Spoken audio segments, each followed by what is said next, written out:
Hello, this is Geometry lesson 9.1 Circles Basics plus Example. In this I will continue with basics of circle with examples.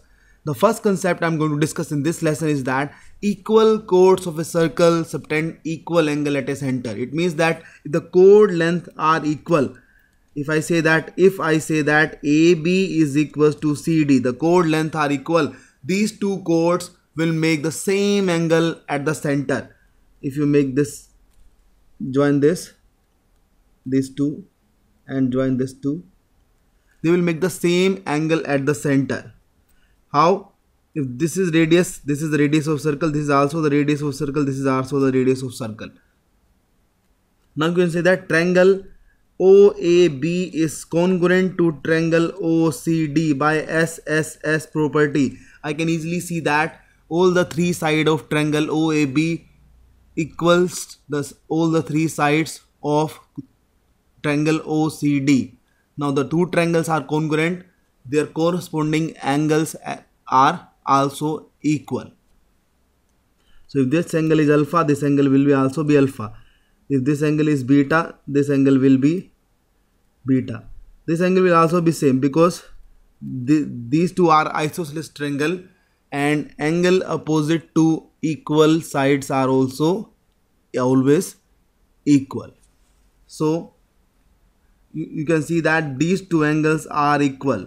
So that is what I wanted to prove, that if the two chords are of equal length, they will always subtend an equal angle at the center. Both chords are making angle alpha at the center.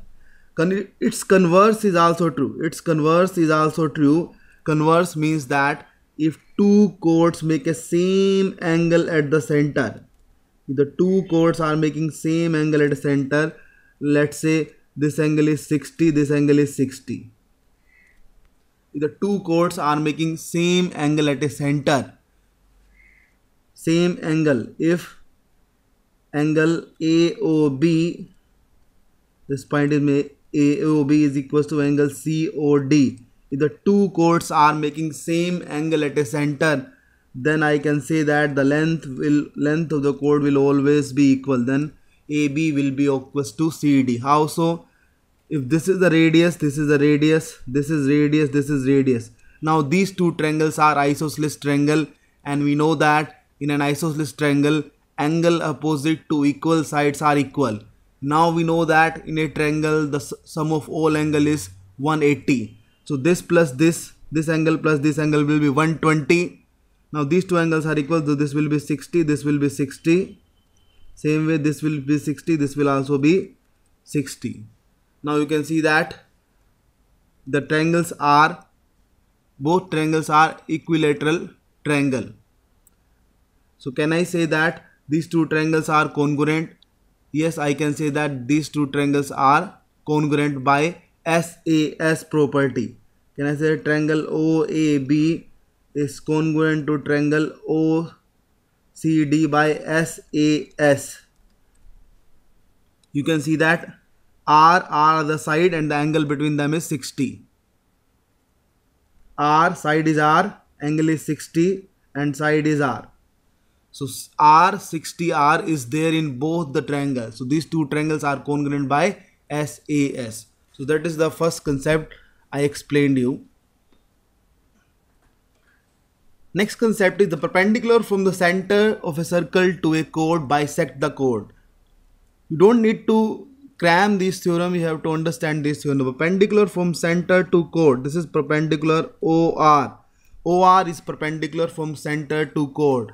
This will bisect the chord. It means that if OR is perpendicular to PQ, I want to say that then PR will be equals to RQ. How so? Join this OP as well as OQ. This is radius, this is radius. Can I say that triangle OPR is congruent to triangle OQR by RHS? By RHS. Right angle is there in both the triangles. 90 degree angle is there in both the triangles. hypotenuse of both the triangles are equal, radius and radius, as well as one common side is there, common side is OR, one common side is OR is there in both the triangles, hypotenuse radius is equal in both the triangles, and both the triangles are have a 90-degree angle. So these two triangles are congruent, and whenever the triangles are congruent, their corresponding parts are equal. Remember that corresponding parts. Can I say that perpendicular and this angle will be corresponding? So this is alpha, this will be alpha, this is angle is beta, this angle will also be beta. So these angles I have made equal, the corresponding sides. Now the R and R are equal, OR and OR is the common side. So beta and 90, the side PR is between two angles beta and 90. Its corresponding side of the other triangle will also lie between beta and 90. So this will be the corresponding side. So PR will be equals to RQ. That is what I wanted to prove, that the perpendicular from center of a circle to chord bisect the chord. Its reverse is also true. Its reverse is also true. What reverse says that? If given to you that, reverse say that if AD is equals to BD, if AD is equals to BD given to you, then you can say that this angle is a right angle. Then OD will always be perpendicular to AB. Again, you can join these two triangles. This is radius R, this is radius R. Now these two triangles are congruent by SSS. Triangle, you can say that triangle OAD is congruent to triangle OBD by SSS. These two triangles are congruent, and whenever the triangles are congruent, their corresponding angles are always equal. So this angle is alpha, this angle is alpha, this angle is beta, this angle will also be beta, this angle is theta, this angle will also be theta. Now we know that 2 theta, is equals to 180, because sum of the angles that lie on the straight line is 180. So theta will be equals to 90 degree. It means that this will be a perpendicular. So that is wanted to prove. I have proved the actual theorem as well as its converse. The actual theorem is more important. The perpendicular from the center of a circle to a chord bisect the chord. I can show you a small example, then I will give you the question on this. This is actual, if this is perpendicular ABOD, if OD is perpendicular to AB, and I know that if AB is equals to 12 centimeter, if AB is equals to 12 centimeter, it means that this and this will be equal of 6 centimeter and 6 meter. Then AD will be equals to BD is equals to 6 centimeter. So I have taken a bit example to prove that. So it means that OD will bisect, perpendicular will bisect the chord into two equal parts. Let's discuss an example that will make the concept that I just discussed clear to you. Find the distance between two parallel chords of length 32 centimeter and 24 centimeter in a circle of radius 20 centimeter. Now there are two parallel chords given to you. Now the parallel chords can lie on the same side of the center. This is 32, obviously this length will be small, 24. So this is A, B, C, D. I am saying that AB is 32 centimeter and CD is 24 centimeter. They can lie on the same side of the center, or they can lie on the opposite side of center. This is PQ. So you can just say that PQ is equals to 32 centimeter, and this will be away from the center bit. So let's say RS, this is 24 centimeter. So they can lie towards the center. This is center, I'm just making. Center is O. Now we have to find the distance between these two parallel chords. Distance means the shortest distance. Now radius is given to 20. So can I say that this, I will draw the perpendicular from here to here, perpendicular from here to here. This is my center. Now I just discussed that perpendicular from center to chord bisect the chord. RS is 24, so this will be 12 and 12. PQ was 32, so this will be 16 and 16. I know the radius of the circle is 20, so this is the radius of the circle 20, and this is also the radius of the circle is 20. Now can I apply the Pythagoras theorem? We know the Pythagoras triplet. Remember the Pythagoras triplet: 3k, 4k and 5k. If k is 4, it means that one of the side is 12, other is 16, the third will be of 20. So 16 and 20 are the two sides of a right angle triangle. The third side will be 12. This is 12 straight away by Pythagoras theorem. If 20 and 12 are the two sides of a right angle triangle, then this will be 16. So can I say that distance between the chords can be 28 centimeter. Distance between the chords can be 16 plus 12, 28 centimeter. This is one way to look at this. Other way is that these two chords can be on the same side. So let me draw the perpendicular. This is perpendicular, this is perpendicular. Now I know that perpendicular from center to chord bisect the chord. So this AB was 32, so this is 16, this is 16. This was 24, this is 12 and 12. Now I know that the radius is 20 centimeters. So OB, this is 20 centimeter OB. Same way you can see that OC will also be 20 centimeter. OC will also be 20 centimeter. Now again apply the Pythagoras triplet. We know that OC is 20. Let me make this point EF.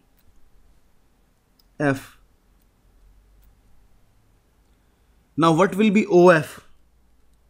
OF, we know that two sides are 20 and 16. This is 16, this is 20. The third side will be 12. So OF will be 12. OE, it would be how much? You can see that triangle OEC is a perpendicular. This is 20. This side is 20. This side is 12. So by Pythagoras triplet, OE will be 16. Now OE is 16. OF is 12. So FE, this distance will be 4. This distance will be 4. Because this OF is 12. This OF is 12. This FE would be 4. So distance between the chords could be the answer. Final answer is that distance could be 4 or 28. Both answers are possible. Next is very interesting concept. There is one and only one circle that passing through three given non-collinear points. It means that I am telling you how to make a circle given any three non-collinear point. Non-collinear means that they does not lie on the same straight line. Collinear points lie on the same straight line. These 3 points are collinear, but I am discussing about the non-collinear points. Whenever you have 3 non-collinear points, you can always draw one and only one circle from them. Vice versa, you can also say that if the any three non-collinear points are given to you, you can always make a circle. How so? Let's say this is point A, this is point B, this is point C. Now AC, I am joining these 2 points. I am joining AB. Now what you have to do? You have to draw the perpendicular bisectors. I am just making perpendicular bisector of AC using compass. Using compass, you can draw the perpendicular bisector of AC. This is perpendicular, this is bisector. Same way you can draw the perpendicular bisector of AB. This is perpendicular as well as bisector. Let's say this point is O. Now join these two the O points with OA, OB and OC. Now I can prove that OA is equals to OB is equals to OC. How so? Let me make this point is E, this point is F. Now can I prove that triangle OAF is congruent to triangle OBF. These two triangles are congruent. By which property? By SAS. Side angle side. You can see that OF is the common side in both the triangle. OF is the common side. Angle is 90 degree. That is F angle. Angle at F. This is 90 degree common in both the triangles. As well as the other side is also equal. AF is equals to BF. So these two triangles are congruent by SAS. We know that whenever the two triangles are congruent, the corresponding sides are always equal. So these two sides will always be equal. Same way I can prove that. OA will be equals to OC. I just proved that OB is equals to OA. Same way I can prove that OA will be equals to OC. Now O is thus, you can assume O as a center, and these three you can assume that O as a center and OA, OB and OC as radius. You can always draw the circle. Assuming O as center, OA, OB and OC are radius, you can always draw the circles. So that is how we can draw the circle. O is the center, OA, OB and OC will become the radius. That is what I wanted to prove, that any three given non-collinear points you can always draw a circle. So that was all about lesson 9.1 circles basic plus example. I will continue with more on circle basic and example in the next lesson. Thank you.